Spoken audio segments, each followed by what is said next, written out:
Estás atrapado en una jaula de metal ardiendo a 6000 metros de altura. El motor tose humo negro, tus armas están vacías y un enemigo se coloca a tus espaldas para ejecutarte. No puedes saltar. Solo te queda una opción, desafiar a la muerte misma. El 26 de junio de 1943 no parecía un día destinado a la leyenda. Amaneció con esa neblina espesa y húmeda típica de la costa inglesa, un manto gris que calaba hasta los huesos en la base aérea de Misten. Para los hombres del grupo de Casa 56, aquel frío húmedo era parte de la rutina, igual que el café aguado y el ruido constante de los motores calentándose en la pista. Entre aquellos hombres caminaba Robert Samuel Johnson. No era un superhéroe de cómic ni un gigante de película. Era un joven de Oklahoma, con 23 años y un deseo ardiente de demostrar su valía. Mientras ajustaba las correas de su paracaídas, que le golpeaba torpemente contra los muslos al andar, su mente repasaba una y otra vez los procedimientos de vuelo, intentando bloquear el nudo que se le formaba en el estómago. Ese nudo nunca desaparecía del todo. Aprendías a vivir con él, como si fuera una piedra que te tragaste y se quedó ahí para siempre. Robert se dirigió hacia su avión, un P-47 Thunderbolt. Los pilotos lo llamaban The Jay, el jarrón, porque, siendo honestos, no era un avión bonito. Si lo ponías al lado de un Spitfire británico, el P-47 parecía un barril de cerveza con alas. Pesaba 7 toneladas cuando estaba cargado al máximo. Era una bestia de metal, tosca y pesada. Muchos pilotos novatos le tenían miedo, decían que caía como un ladrillo si el motor fallaba. Pero Robert amaba esa máquina. Sabía que todo ese peso extra era blindaje puro. Ese avión podía recibir castigo, podía aguantar golpes que desintegrarían a cualquier otro caza ligero. Y esa mañana, sin saberlo, Robert iba a poner a prueba esa resistencia hasta el límite absoluto. Subir a la cabina era una operación física.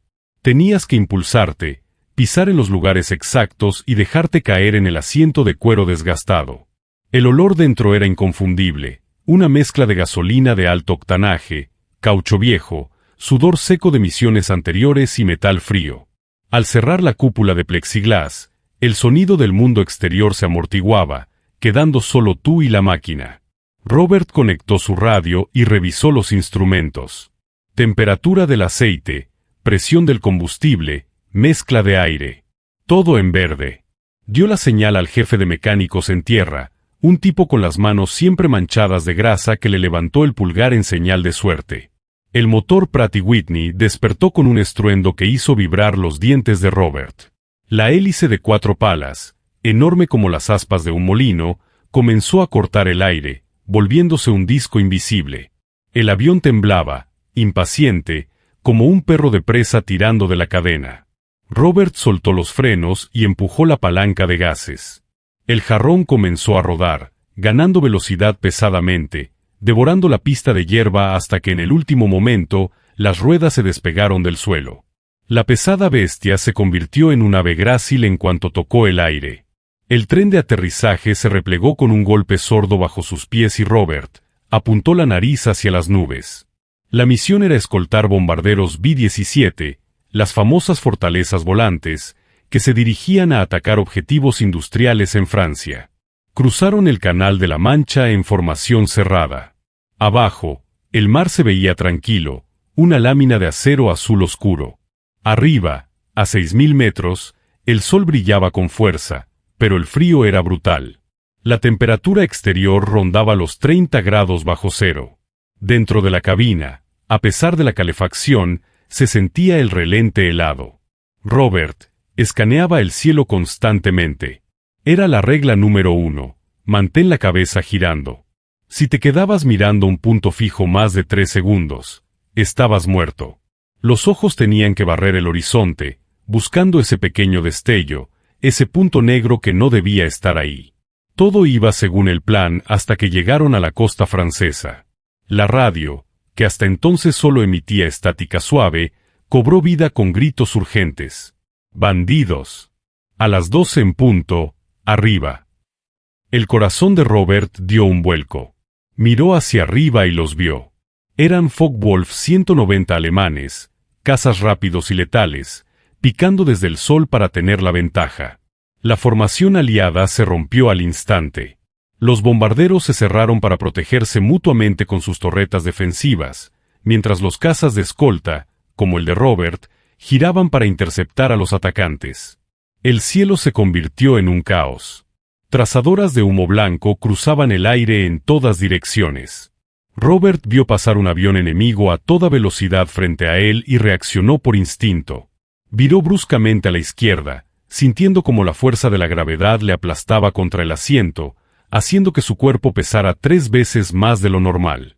Apretó el gatillo y sus 8 ametralladoras calibre 50 rugieron, escupiendo una lluvia de plomo. Vio como sus balas impactaban en el ala del enemigo, arrancando pedazos de metal, pero no tuvo tiempo de ver si caía. Otro caza alemán se le echaba encima. Fue en ese remolino de violencia donde Robert cometió el error que casi le cuesta la vida. En su afán por proteger a los bombarderos, se separó de su grupo. Persiguió a un alemán demasiado lejos, bajando de altura, perdiendo la protección de sus compañeros. Cuando se dio cuenta, estaba solo. Miró a su alrededor y el cielo estaba vacío de amigos. Solo había nubes y a lo lejos, el brillo amenazante de más aviones enemigos reagrupándose. Decidió que lo mejor era volver a subir y buscar a su escuadrón. Tiró de la palanca hacia atrás y el Pi-47 comenzó a trepar, rugiendo por el esfuerzo. Pero entonces, escuchó un sonido que le heló la sangre más que el aire exterior, un golpe seco, metálico, seguido de una explosión sorda. El avión se sacudió violentamente hacia un lado. Un proyectil de cañón de 20 milímetros había impactado en su fuselaje. El panel de instrumentos se iluminó con luces rojas de advertencia. Antes de que pudiera procesar el daño, un olor acre y picante inundó la cabina. Fluido hidráulico. Una nube de líquido aceitoso salió disparada hacia su cara, cubriendo sus gafas, el parabrisas y los diales.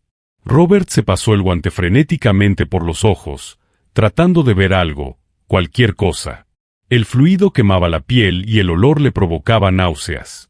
El avión empezó a responder con lentitud, como si estuviera volando dentro de melaza. Los controles hidráulicos estaban fallando. Sin ellos, mover los alerones y el timón requería una fuerza física descomunal. Robert tenía que usar ambas manos y hacer palanca con los pies para mantener el avión nivelado. Maldijo en voz alta, gritando dentro de su máscara de oxígeno. Estaba ciego, su avión estaba herido y estaba perdiendo altura. Intentó abrir la cabina para que el viento limpiara el aceite, pero la cubierta se había atascado, probablemente deformada por el impacto del proyectil. Golpeó el plexiglás con el hombro, con el puño, desesperado, pero no cedió ni un milímetro.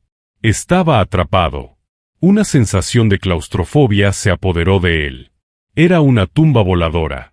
Miró por el pequeño espacio del cristal lateral que aún no estaba completamente cubierto de aceite y vio algo que le hizo olvidar el miedo y lo reemplazó con terror puro. Un caza alemán, un Focke-Wulf con la nariz pintada de amarillo brillante, se estaba colocando justo detrás de su cola. Estaba tan cerca que Robert casi podía ver los remaches de su fuselaje. El alemán no disparaba todavía. Se estaba tomando su tiempo, alineándose perfectamente para no fallar, sabiendo que su presa estaba herida y sola. Robert intentó virar, intentó hacer algo, pero el Pi-47 apenas respondía. Estaba a merced de su cazador. En ese momento, el tiempo pareció detenerse. Robert escuchó el martilleo de las armas del alemán. Sintió los impactos golpeando la cola y el fuselaje de su avión como si fueran granizo metálico gigante. Las balas atravesaban la piel de aluminio, destrozando cables y cuadernas. El ruido era ensordecedor. Robert se encogió en su asiento, intentando hacerse lo más pequeño posible detrás de la placa de blindaje que tenía en la espalda. Esperaba sentir el dolor, el calor del fuego, el final. Pero el motor seguía girando. El avión seguía volando. Increíblemente, seguía vivo. Pero sabía que era cuestión de segundos. El alemán no iba a parar hasta verlo caer envuelto en llamas. Robert Samuel Johnson estaba solo en el cielo de Francia, atrapado en una jaula rota, y su verdadera prueba de supervivencia acababa de comenzar. El piloto alemán no dudó. El Focke-Wulf 190, con esa cruz negra pintada sobre el fuselaje y la nariz amarilla, abrió fuego sin piedad. El sonido no era el simple traqueteo de las ametralladoras de Robert, sino el golpe seco y brutal de los cañones. Robert Samuel Johnson sintió una ráfaga devastadora que impactó en su avión, en la base de la cola y en el motor. Era como si un gigante invisible hubiera cogido el Thunderbolt y lo hubiera sacudido con una furia primitiva. La cabina se llenó instantáneamente del olor metálico de la sangre y el humo acre de la pólvora detonada. Fragmentos de metralla golpearon el blindaje detrás de su asiento. El rugido del motor, que hasta hace poco había sido un sonido reconfortante de potencia, se convirtió en un grito ronco, un borboteo irregular que indicaba que algo vital se había roto dentro del cilindro. La palanca de control se convirtió en un bloque de cemento, pesada e inmóvil. El fluido hidráulico, que ya lo había cegado parcialmente, se derramaba ahora a chorros en el piso de la cabina, mezclándose con el aceite y quizás, con la sangre que Robert aún no se atrevía a confirmar si era suya. La presión en sus oídos era insoportable. El Pi-47 ya no era un caza, era una sierra voladora, destrozada y moribunda. Robert empujó la palanca hacia adelante, intentando picar para ganar velocidad y salir del campo de tiro del enemigo, pero la respuesta del avión era patética, lenta, como si el alma se hubiera escapado de la máquina. El Focke-Wulf volvió a disparar. Esta vez, las balas entraron por la punta del ala izquierda, rasgándola y arrancando un gran trozo de metal. El viento, violento y helado, comenzó a silbar a través de los agujeros recién abiertos, un coro macabro que celebraba su inminente final. En medio de la masacre del metal, la mente de Robert se enfocó en una sola y desesperada idea: saltar. Tenía que salir de allí. Abrazó la palanca de emergencia de la cúpula, tirando con todas sus fuerzas. El mecanismo estaba atascado, congelado por la deformación del fuselaje causada por el impacto del proyectil. Tiró de nuevo, sintiendo como los músculos del brazo le ardían. Nada. Era inútil. El pánico, la emoción que había mantenido encerrada durante toda la misión, por fin encontraba una grieta por la que colarse. No solo estaba a punto de morir, iba a morir encerrado en esa lata voladora, a kilómetros del suelo. La voz de su entrenamiento regresó como un latigazo. El pánico te mata. Respira. Robert Samuel Johnson inspiró profundamente el aire seco de su máscara de oxígeno, obligando a su cerebro a funcionar. Tenía que revisar su arsenal. Tiró del yugo de su armamento, solo por si acaso. El sonido fue el mismo que había escuchado antes. Clic, clic. Sus municiones se habían agotado en el primer encuentro caótico, o el sistema de alimentación de las armas había sido destrozado por las balas alemanas. De cualquier forma, no tenía nada para responder al enemigo. Era un blanco inmóvil, un saco de boxeo metálico. El alemán, cuyo rostro Robert apenas podía distinguir a través del aceite y la estática, rompió la formación. No para irse, sino para tomar distancia. Era un movimiento de cazador, frío y calculador. Estaba evaluando el daño, decidiendo exactamente dónde colocar el siguiente proyectil para garantizar que el Pi-47 se desintegrara. Robert sabía que un piloto de ese nivel no fallaba dos veces. Este era un as, un depredador que se había encontrado una presa fácil. La sensación de absoluta impotencia era peor que el dolor físico que empezaba a sentir en el hombro por la tensión de sujetar la palanca. Robert Samuel Johnson, el hombre que había jurado que nunca se dejaría derribar, se encontraba ahora totalmente a merced de un enemigo invisible, al que no podía ver con claridad y al que no podía disparar. Sus opciones se habían reducido a cero. Podía dejarse llevar por la gravedad, esperando que el impacto fuera rápido, o podía seguir luchando contra la palanca, prolongando lo inevitable. Pero en lo profundo de su ser, en ese núcleo duro que le impedía ceder al terror, algo hizo clic. No podía rendirse, no podía dar al enemigo la satisfacción de un descenso fácil. Si iba a morir, el alemán tendría que ganárselo con cada maldita bala. Robert activó el control de trimado, una pequeña rueda que ajusta la sustentación y la dirección y que aún funcionaba manualmente. Era la única herramienta que le quedaba. Con la precisión de un cirujano, aunque volando a 600 km/h, comenzó a hacer pequeñas correcciones. Su estrategia dejó de ser escapar y se convirtió en una tortura lenta para el alemán. Robert empezó a volar de forma errática, pero no incontrolada. Subía, bajaba, viraba ligeramente, pero sin caer en patrones predecibles. Estaba utilizando el peso del Pi-47 a su favor. Cada vez que el alemán intentaba ajustar su mira, Robert hacía una corrección mínima que en el extremo del morro del Pi-47 se traducía en metros de desviación. Era la danza de un hombre herido con una bestia gigante que se negaba a morir. El alemán, exasperado por la terquedad del avión destrozado, volvió a acercarse, demasiado. Robert notó el resplandor de sus cañones. El martilleo se reanudó. Las balas penetraron esta vez el fuselaje detrás de la cabina y sintió una oleada de calor en su espalda. Las alarmas que aún funcionaban chillaron histéricamente. Esta ráfaga fue la peor. Perdió la lectura del motor y el avión se sacudió con tal violencia que su cabeza golpeó la parte trasera del asiento. Un dolor agudo le recorrió el cuello. Durante un segundo, todo se volvió negro. Cuando su visión regresó, estaba picando en ángulo. A duras penas, Robert logró tirar de la palanca, empleando toda su fuerza para nivelar el avión a solo unos cientos de metros del suelo francés.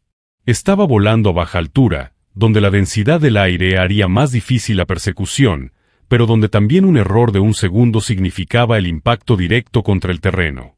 El alemán no se rindió. Picó detrás de Robert, manteniéndose a una distancia segura, pero mortal. Robert estaba en su límite físico. Los músculos de sus brazos y hombros estaban agarrotados. La respiración le fallaba. El aire dentro de la cabina se sentía viciado, espeso, lleno de humo. Pensó en su familia, en la casa en Oklahoma, y se llenó de una rabia fría. No iba a ser así. No iba a darles esa victoria tan fácilmente. No importaba que el avión fuera un tamiz. Mientras el motor diera una sola vuelta más, él seguiría luchando. El Focke-Wulf se acercó de nuevo, ahora a una distancia increíblemente corta, demasiado cerca para disparar con cañones. El piloto enemigo, ya harto de que su presa se negara a caer, quería ver al americano. Robert, con el corazón latiéndole a un ritmo frenético, alcanzó a ver la nariz del FW-190 en su espejo retrovisor, justo allí, casi tocándolo. La aeronave alemana ocupaba todo el cristal. Y entonces, para su asombro absoluto, los disparos cesaron. El silencio fue más aterrador que el ruido de los cañones. El alemán dejó de disparar, pero no se alejó. Se deslizó por un lado del Thunderbolt de Robert, hasta colocarse a escasos metros de la punta de su ala. Robert Samuel Johnson se encontró frente a frente con su asesino. Podía ver el reflejo de la cruz negra en su cúpula bañada en aceite, y podía ver al hombre. El piloto de la Luftwaffe. Un hombre joven, con las gafas de vuelo puestas, que lo miraba fijamente a través de la cabina rota. Y en su rostro, no había odio ni triunfo, sino una expresión de incredulidad absoluta. Era el momento de la verdad, y la decisión final de Robert estaba a punto de tomar un giro que nadie habría previsto. El silencio era una tortura psicológica. Robert Samuel Johnson estaba atrapado, ciego por el aceite y sin poder defenderse, mientras su atacante volaba en perfecta formación a escasos metros de la punta de su ala. La cercanía era aterradora. Robert pudo ver la pintura impoluta del Focke-Wulf, el brillo pulido de su hélice y, lo más importante, el rostro del hombre dentro de la cabina. Era joven, pero con una dureza en el mentón y una concentración intensa en los ojos, enmarcados por sus gafas de vuelo. Este hombre era un profesional, un depredador que había matado muchas veces. Y ahora, solo lo observaba. El alemán no mostraba emoción, pero tampoco parecía disfrutar de la cacería. Más bien, su expresión era de absoluta incredulidad, casi de asombro técnico. Estaba mirando el Pi-47 de Robert, no a Robert mismo. Estaba viendo el ala triturada, los agujeros de bala en el fuselaje, la cola hecha jirones, y se preguntaba cómo demonios esa máquina seguía volando. Estaba contemplando la hazaña más extraña que jamás había presenciado en el aire, un ataúd volante que se negaba a caer. Robert aprovechó esos segundos de pausa para intentar de nuevo liberarse. Tiró del yugo de la cabina con una fuerza bruta, gritando por dentro, intentando en vano romper el metal doblado que lo mantenía prisionero. La cúpula no se movió. El dolor en sus hombros era intenso, pero lo ignoró. Sabía que cada segundo que el alemán no disparaba era un regalo de vida que no podía desperdiciar. El Focke-Wulf se deslizó un poco más cerca, moviendo suavemente las alas. Robert vio como el piloto alemán giraba la cabeza ligeramente, examinando el motor Pratt & Whitney, que aún tosía y escupía humo, pero seguía girando. Después de un examen que pareció durar una eternidad, el alemán hizo un gesto lento y deliberado con su mano enguantada. Levantó la mano y la movió de un lado a otro, negando. Era un gesto de asombro, de respeto o, peor aún, de profunda lástima. El mensaje era claro: tu avión está muerto. No entiendo cómo sigues aquí, pero no voy a gastar más balas en ti. Tienes mi respeto. El Focke-Wulf 190 viró suavemente, rompiendo la formación.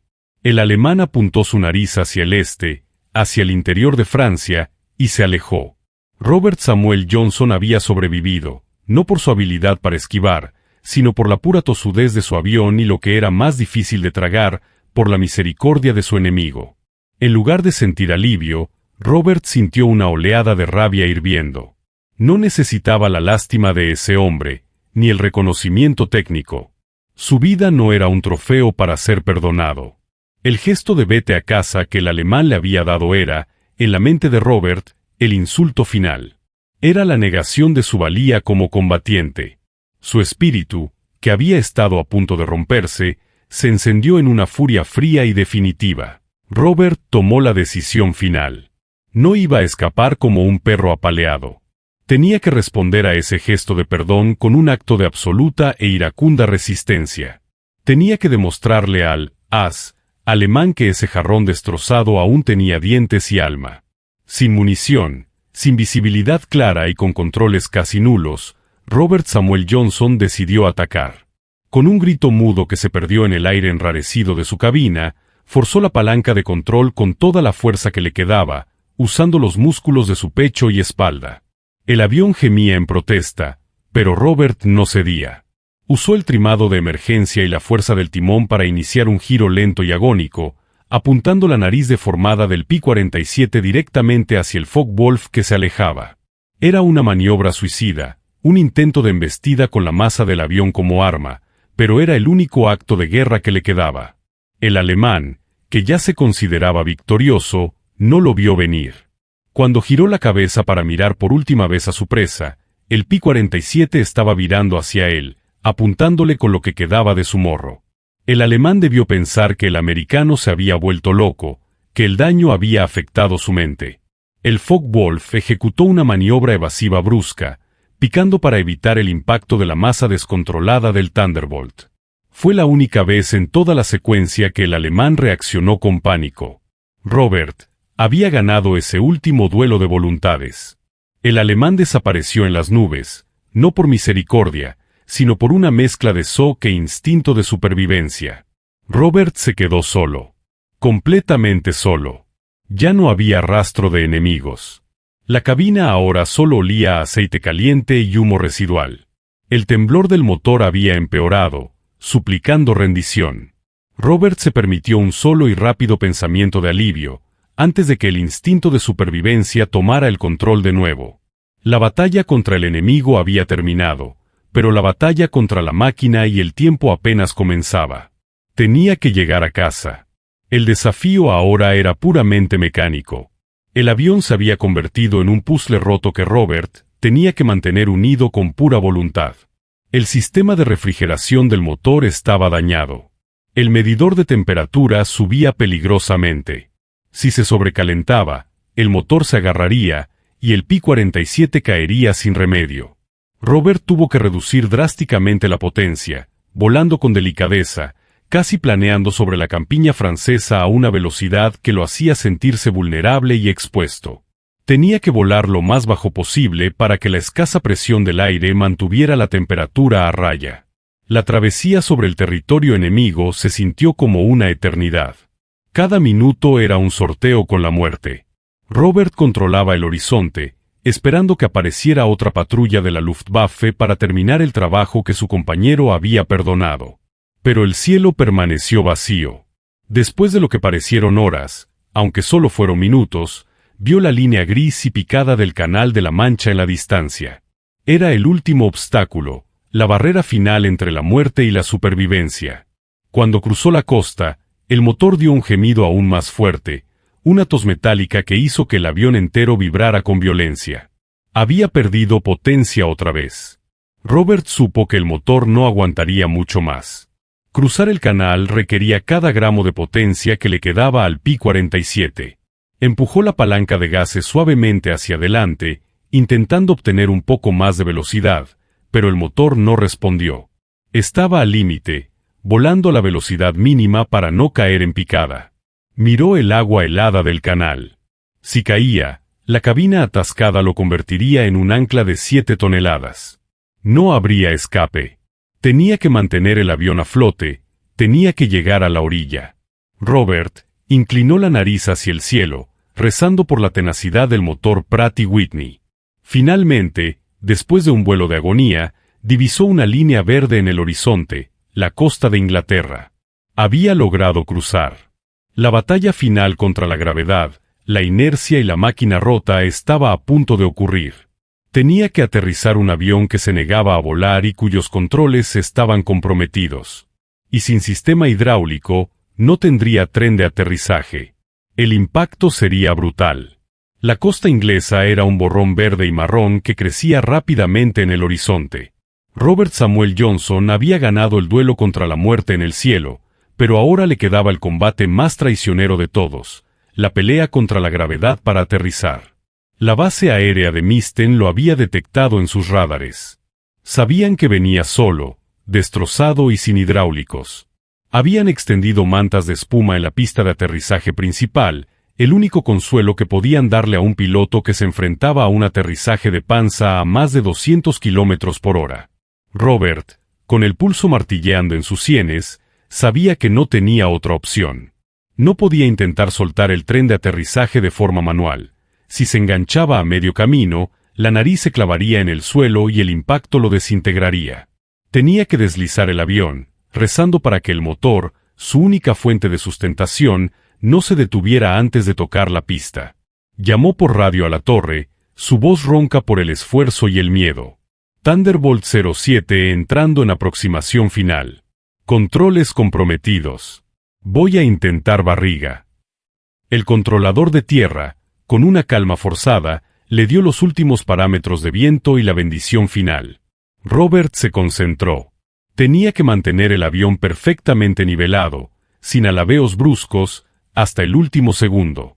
Si golpeaba el suelo con una punta de ala, el avión giraría, rompiendo la cabina y destrozándolo.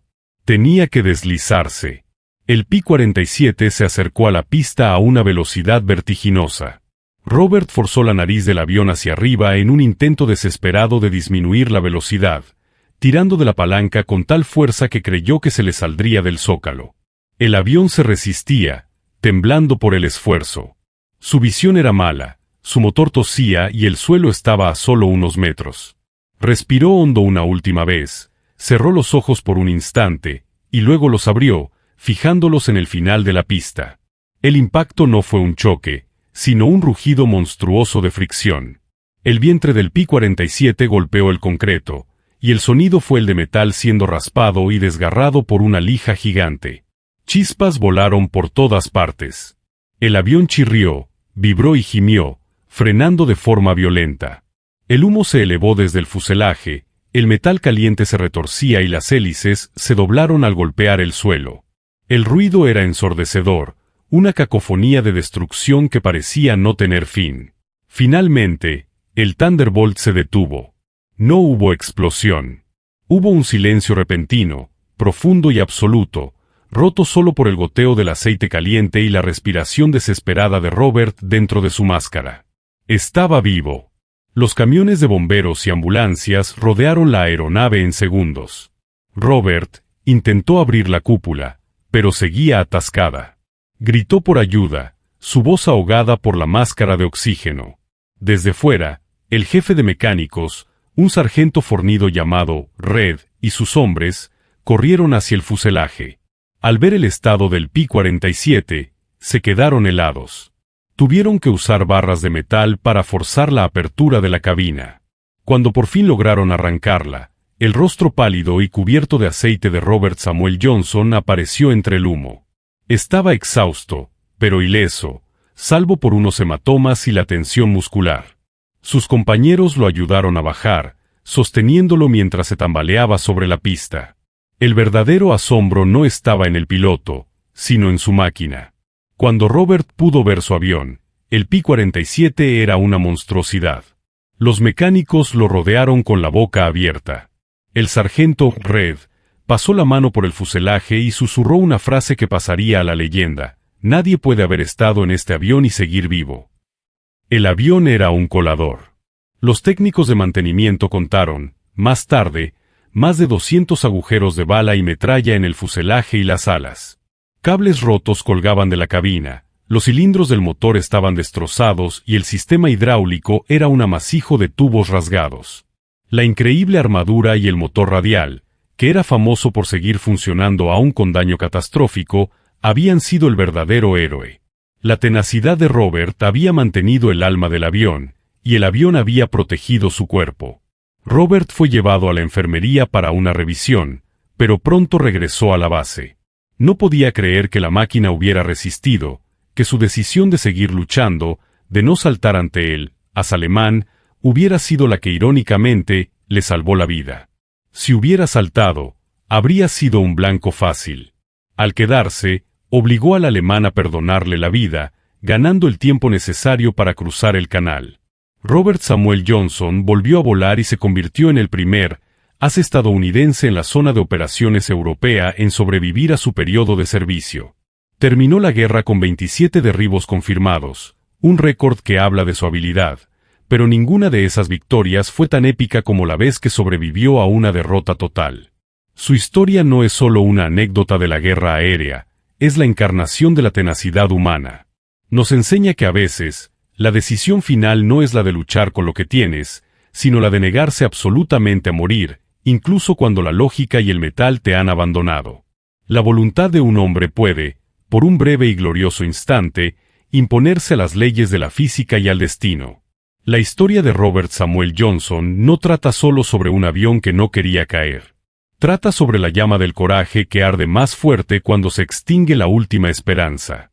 A 6.000 metros de altura, sin munición, ciego y atrapado, Robert demostró que la verdadera medida de un héroe no es cuántas batallas gana, sino cuántas veces se niega a arrodillarse ante la fatalidad. El P-47 fue su escudo, su furia, su espada. Y el gesto del enemigo, aunque fue un acto de misericordia, solo sirvió para encender la chispa de su indomable voluntad. Su viaje no terminó con un derribo, sino con la prueba eterna de que el espíritu humano, cuando es puesto a prueba, es el blindaje más duro que existe. Si la historia pudiera hablar, diría que aquel 26 de junio, la Segunda Guerra Mundial presenció un milagro dictado, no por los dioses, sino por la tosudez de un solo hombre.